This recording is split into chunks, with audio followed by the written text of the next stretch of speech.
ยโอ้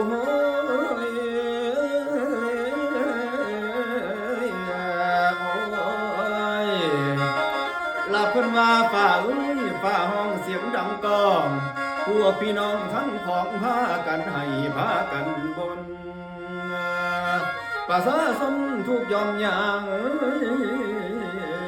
น้ำตาย้อย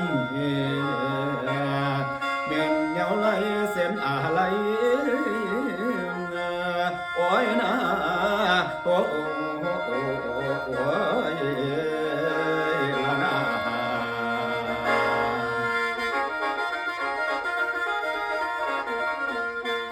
ละว่าโอ้น้อง24 ตุลาลมช่วยตองใบตองหัวสีดวงล้น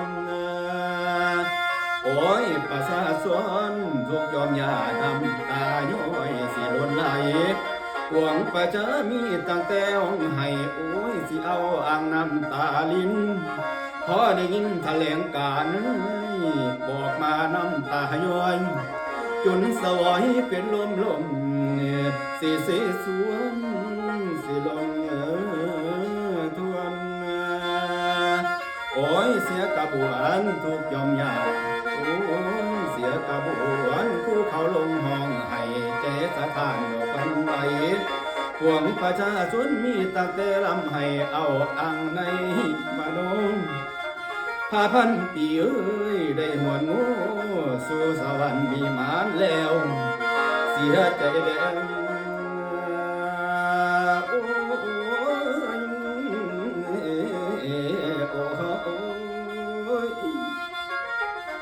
ละเบาหนอคนใส่เตียงดวงแก้วคนไทยเสียดวงแก้วโอ้ยผู้ใส่ได้สนหมโอ้ยเคยหลบลมแดดแข็งหมอนตอนนี้ได้ทางนี้ละคือมีเหล็กเสียบที่ลงระวังกลางใจได้น้อง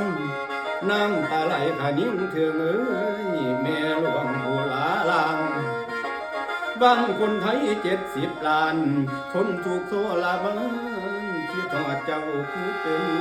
แม่โอ้ยเหลือบตาแล้วแงนบงฝ่านำตาย้อยอยู่บ่เศร้าให้ทั้งของมีตั้งแต่ทรงเศร้า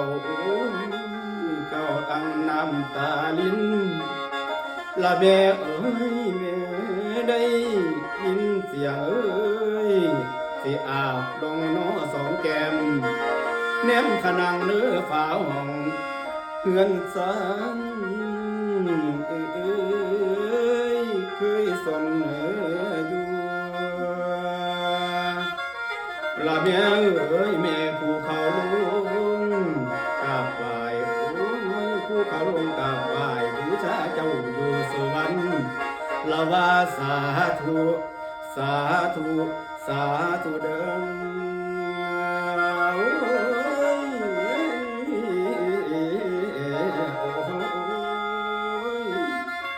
สาธุเด้อเจ้าไปอยู่ชั้นวิมานเมฆแม่นสวงคนเด้อ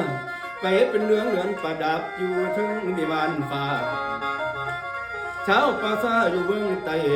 น้อมทรงแม่สุขาไลขออย่าได้เราเป็นห่วงให้ทั้งขวางทุกยอมยังน้อมทรงแม่เด้อสู่ฟังไปเรื่องลางอยู่สวรรค์ดอกแม่เอ้ยโอ้ยนะโอ้